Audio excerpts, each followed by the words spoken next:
He was supposed to be just a quiet escape, an older man with too many secrets, offering me a place to hide for the summer. But what began as silence turned into stolen glances, then touches we didn't talk about.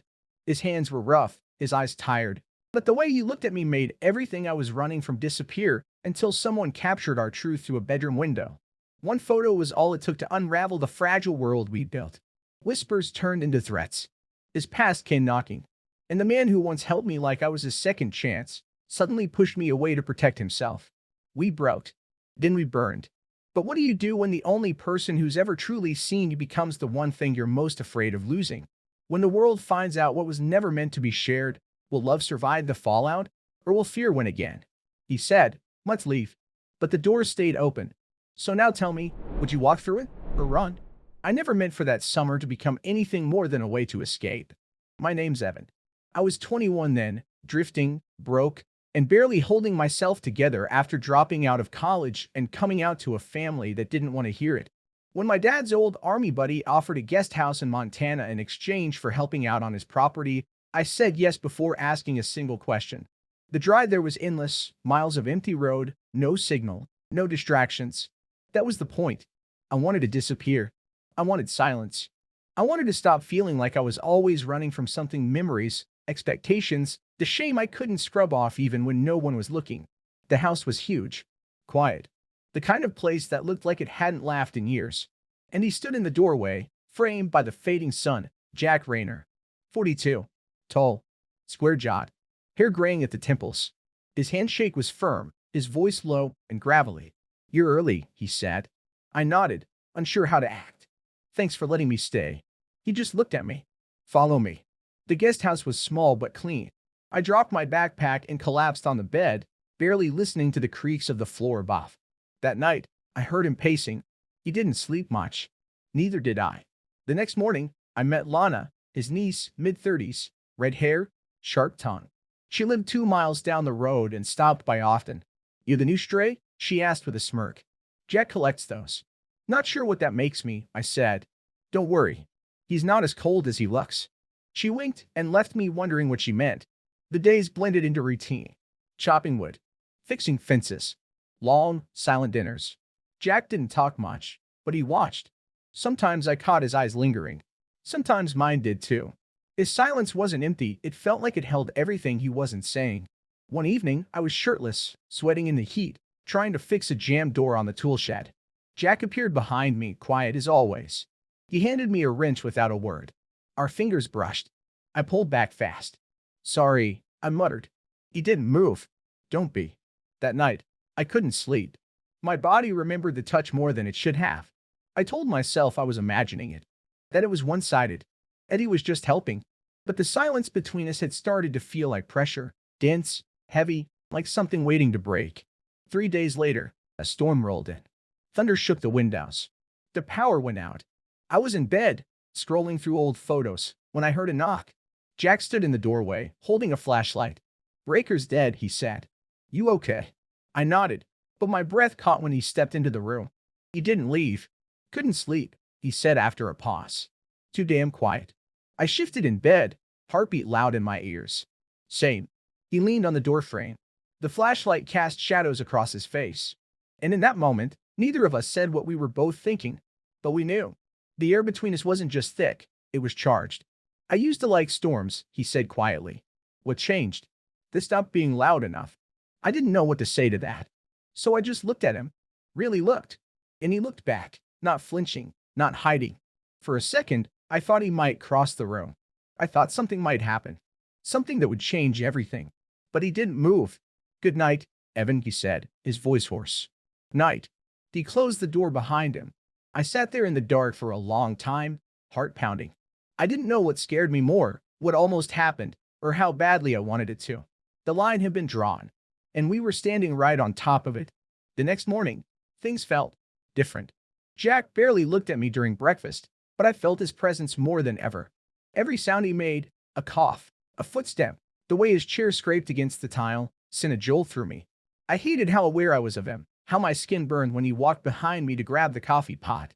"You sleep all right?" he asked, eyes fixed on his plate. "Fine," I lied. We worked out by the fence most of the day, fixing the posts the storm had knocked down. He handed me tools in silence. His hands were rough, calloused, but surprisingly gentle. At one point, our fingers touched again. Neither of us pulled away. His thumb lingered on mine for half a second too long. That half second changed everything. That night, I found an excuse to go into the main house to borrow a book. Jack was in the living room, reading.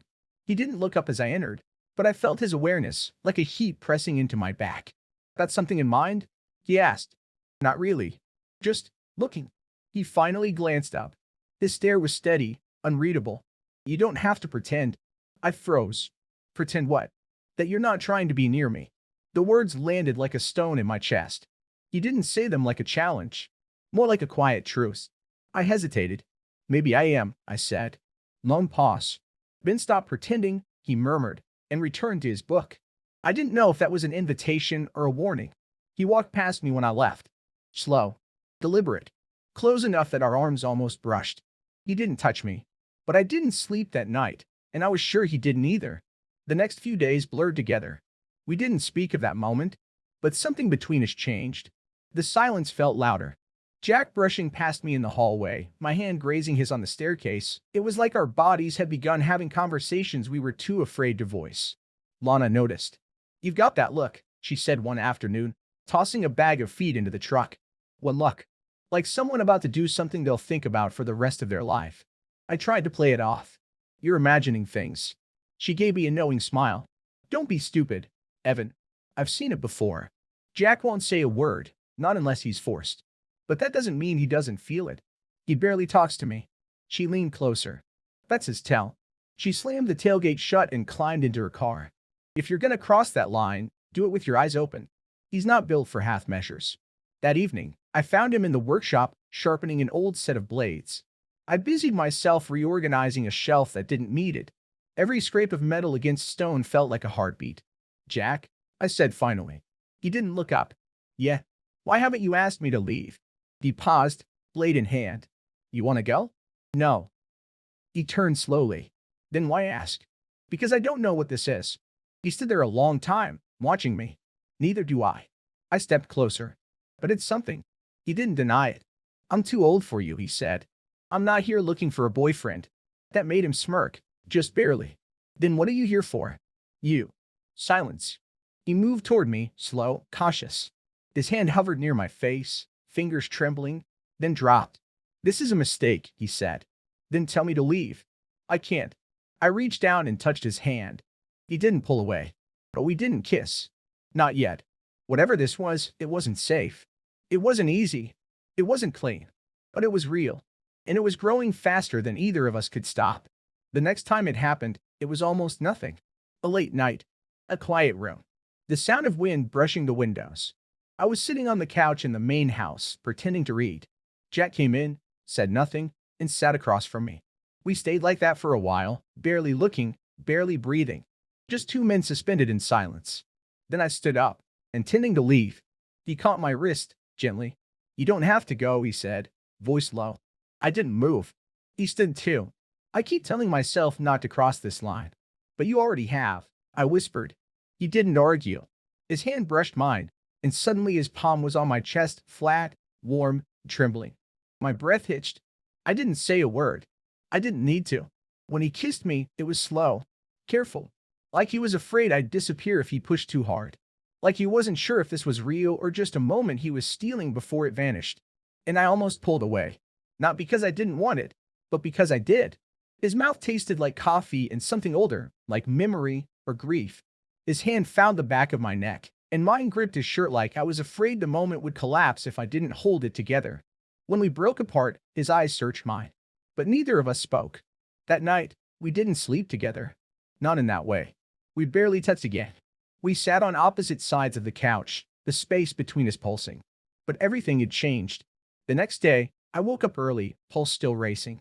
Jack was already outside, chopping wood like nothing had happened. I joined him. He nodded. We didn't talk about it. Not a word. But every time our shoulders brushed or our fingers met over the handle of a tool, I felt it. Heat, electricity, the echo of that kiss. At lunch, we ate in silence. Lana dropped by mid-afternoon. She took one look at us and tilted her head like she was solving a puzzle. You look like you've seen a ghost, she told Jack. He shrugged. Just tired. She raised an eyebrow but didn't push. Later, I found Jack on the porch, nursing a glass of something dark. I stood beside him. Do you regret it? I asked. He didn't look at me. Do you? No. He exhaled. Then I won't either. That was all we said. But it was enough. The days that followed weren't dramatic. They were subtle, careful. Jack would reach past me and let his fingers brush my skin. I'd pause too long in a room he was in. It wasn't just tension anymore. It was a pattern. A rhythm. One night, I had a nightmare. My father yelling, throwing a glass, his voice cutting through walls. I woke up shaking. Without thinking, I left the guest house and crossed the lawn to Jack's door. He opened it before I could knock. I heard you, he said, stepping aside. I entered without a word. We didn't talk about the dream. I sat on the edge of his bed, fist clenched. You okay? He asked. Not really. He didn't try to fix it. He just sat beside me, close but not touching, until his hand slid over mine, slow, firm, grounding. I looked down at our fingers, twined together. It was the first time we didn't hide it. We lay down, side by side, fully clothed, facing the ceiling. The room was quiet, except for the soft creak of the old bed and the occasional shift of breath. He didn't try to kiss me. He didn't have to. His hand never let go of mine. And for the first time in a long time, I let myself fall asleep beside someone, heart open, fear quieted, just for one night. We managed to exist like that for a while, caught between closeness and denial. The days were filled with routines, chopping wood, fixing things, pretending we weren't slowly unraveling into each other. At night, sometimes we sat together on the porch. Sometimes I fell asleep in his bed, still clothed, hands tangled, heart speaking silently in the dark. But we never talked about it. Not really. Not where it counted. And then everything shifted. It was a Tuesday. Lana showed up unannounced, and this time, she wasn't smiling. She stepped out of her truck with force in her stride, face tight. You didn't tell me Evan was here, she said to Jack in front of me. Jack barely flinched. Didn't think it mattered. She looked at me, then back at him. It does. Your brother called me. He's on his way. Jack froze. The glass in his hand trembled slightly before he set it down. Your brother? I asked. Logan, Lana said. He called me to check in, and I may have mentioned the guest house was occupied. He's not staying, Jack said quietly. But that night, Logan did arrive. He was taller than Jack, with clean-cut features, confident posture, and a politician's smile that didn't reach his eyes. He hugged Lana, gave Jack a stiff pat on the back, then turned to me. You're Evan, right? He asked as he shook my hand. Nice setup you got here. There was something off in the way he held my gaze. He stayed for dinner. Watch us all. But mostly me. When Jack left the table to refill drinks, Logan leaned closer. I don't know what's going on here, he said, voice low. But I hope you're not screwing with him. He doesn't bounce back easy. I blinked. I'm not. You better not be. He pulled back like nothing had happened. When Jack returned, the conversation turned to old family stories. I barely heard a word. After dinner, while Logan and Lana cleared the dishes, Jack and I stepped outside. What did he say to you? Jack asked, not looking at me. He's worried. Thinks I'll hurt you. Jack exhaled through his nose. That's rich, coming from him. The next day, something in Jack changed. He was distant, mechanical. Like Logan's presence had dragged him back into a version of himself he'd tried to leave behind. I caught him staring into the woods more than once. And each time, when I called his name, it took longer for him to respond. That night, I found Logan alone on the porch, lighting a cigarette. You care about him, he said, not asking. Yes. And he cares about you. He took a drag. But he's terrified. Always has been. I know. Logan tapped Ash off the railing. You think you're doing him a favor, but if you're not ready to carry the weight of what comes with loving someone like Jack, walk now. Don't wait until it breaks both of you. I didn't say anything. He looked at me sideways. I've seen him like this before. Only once. That didn't end well. The next morning, Logan was gone. Just a note on the kitchen counter. Take care of each other. Or don't. Either way, I'm out. Jack read it, folded it neatly, and tucked it into a drawer without a word. But the silence that followed was heavier than usual. Later that week, Lana stormed into the house furious. Why the hell are you both acting like this doesn't mean something? Jack looked up from the sink. Because it can't. That's crap, and you know it. He wiped his hands on a towel, jaw clenched. You think I haven't done this math 1,000 times? You think I don't want to believe there's a version of this that doesn't fall apart? Then stop running. I'm not running. You're hiding. She turned to me. And what about you? You just gonna wait around while he talks himself out of what's already happening? I didn't answer, because I wasn't sure. That night, I sat outside his door for over an hour. He never opened it, and I never knocked. Days passed. We kept up the routine, but it felt hollow now. Mechanical. Like we were both playing versions of ourselves we no longer believed in. I barely saw Jack. When I did, it was brief, polite, distant. He stopped lingering in rooms after I entered. Stopped watching me when he thought I would notice. It was like someone had flipped a switch and shut off the current between us. And I hated how much that hurt. I tried to stay out of his way. Worked longer in the field. Ate my meals alone. Told myself I didn't care. But the silence between us was louder than anything I'd ever heard. One night, I saw his bedroom light on through the window. I walked up to the door, raised my hand to knock. I stood there, breathing, shaking, but I didn't knock. I turned around and walked back into the darkness. The next morning, Mana came by. She walked into the kitchen like a thunderclap, hair tied up, eyes short. What happened? She asked flatly. Nothing. She stared. Exactly. That's the problem. I tried to deflect. It's not your business. It became my business the second I saw him smile because of you. She slammed a jar onto the counter. And now he's walking around like a ghost. I sat down. I don't know what to say to him anymore. Then start with the truth. I looked at her. He won't hear it. Maybe not. But if you don't say it, you'll regret it more than if you do. That night, I waited again. This time, I knocked. No answer. I knocked again. Still nothing. I tried the handle. Unlocked. He was sitting on the edge of the bed, shirt half unbuttoned, eyes fixed on the floor like it was trying to tell him something. I'm not sure this is a good idea, he said without looking up. I didn't come for an idea, I replied, stepping inside. He sighed. You deserve someone who isn't afraid. Then be that person. He finally looked at me. It's not that easy. It never is. I stepped forward. I'm not asking you to fix me. I'm not asking for a promise. I just need you to stop pretending this doesn't matter.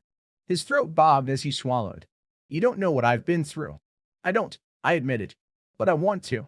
He stood slowly, closing the distance between us. The last time I let someone in, I lost everything.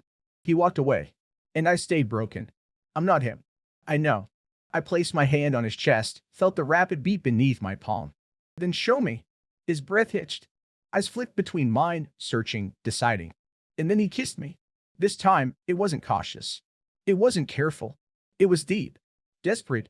Full of everything we'd been holding back for too long. It was grief, and hope, and fear all tangled in a single motion. We moved together without speaking. Clothes came off slowly, like we were peeling away the walls we built. Every movement was a question. Every touch an answer. He paused often, looking at me, asking permission with his eyes. And I nodded, again and again, until permission turned into desire, and desire into something bigger. There was no rush. No performance. Just two people letting go. Hands trembling. Breaths hitching. Eyes wide open. Afterward, we lay tangled in each other, my cheek pressed against his shoulder, the rise and fall of his chest slowing. He was shaking. I thought it was fear. I looked up to ask. But he whispered first. You make me feel like I can breathe again. I didn't speak. I just pulled him closer. Felt his arms tighten around me like he thought I might vanish. Because for the first time, I understood what this meant to him. This wasn't about lust. It never was. It was about being seen. And being seen by someone who didn't run. The next morning, I woke before the sun. Jack was still asleep beside me, one arm over my waist, his breath slow and deep. I didn't move. I didn't want to. I memorized every detail, the curve of his mouth, the lines etched between his brows, the quiet peace in his face. And I remember thinking, this is real. This is worth the fear. But peace never lasts long. By afternoon, everything cracked. Mana's truck pulled up in a rush. She jumped out before the engine stopped. Have you checked your phone? She asked, breathless. No. Why? She tossed hers to me. On the screen, a photo. Grainy. Zoomed in. Me and Jack. Through the window of the main house. His arm around my waist, lips close to my neck. It's spreading, she said. Someone saw. Someone shared. My stomach dropped. Who took it? No idea. To be a neighbor. Someone from town. Go. Maybe one of Logan's people. Doesn't matter. It's out there now. Jack stepped out onto the porch behind us. I saw his face change the second he saw the screen. He didn't say anything, just stared, jaw tightening. Jack, I started. But he turned and went back inside without a word. I followed him. His hands were balled into fists, pacing like a man about to explode. This, he said, voice low and dangerous, is exactly what I was afraid of. Afraid of being seen? No. Afraid of what comes after. You're not alone anymore. He looked at me, eyes wild. You don't get it. You can leave. You're 21. You can go back to school, move to another city. Start over. I don't get that. This is my life. My name. My home. You think I'd walk away because people talk? I think people destroy what they don't understand. And you'd rather destroy this yourself before they get the chance? He didn't answer. He just grabbed his coat and keys. Don't go, I said. I need air. He slammed the door behind him. I sat on the couch, shaking, trying not to cry. That night, he didn't come home. I waited on the porch for hours, staring down the gravel road. Lana came by around midnight. She didn't ask questions. Just sat beside me, placed her hand over mine, and said, he's still Jack. He'll come back when he's ready. I wanted to believe her. By morning, I barely slept. The sun came up gray and slow. I was still sitting there when I heard the familiar rumble of the truck. He pulled up quietly. No rush. No drama. He climbed the steps like each one weighed 1,000 pounds. Can we talk? He asked. I nodded and followed him inside. We sat across from each other, not touching, not speaking at first. I didn't leave because of you, he said finally.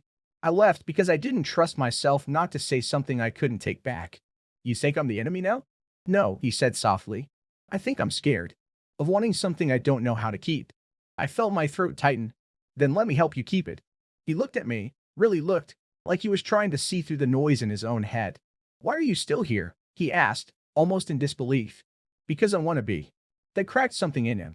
He leaned forward, took my hand slowly, fingers tentative but warm. I've lived half my life in silence, he said. Pretending. Hiding. Lying to myself. I don't want to go back there. But I don't know how to live out loud either. Then let's figure it out together. His eyes welled up. I don't deserve this. Maybe not, I said, squeezing his hand. But I'm giving it anyway. He kissed me then. No hesitation, no holding back. We made love that night again, but this time slower.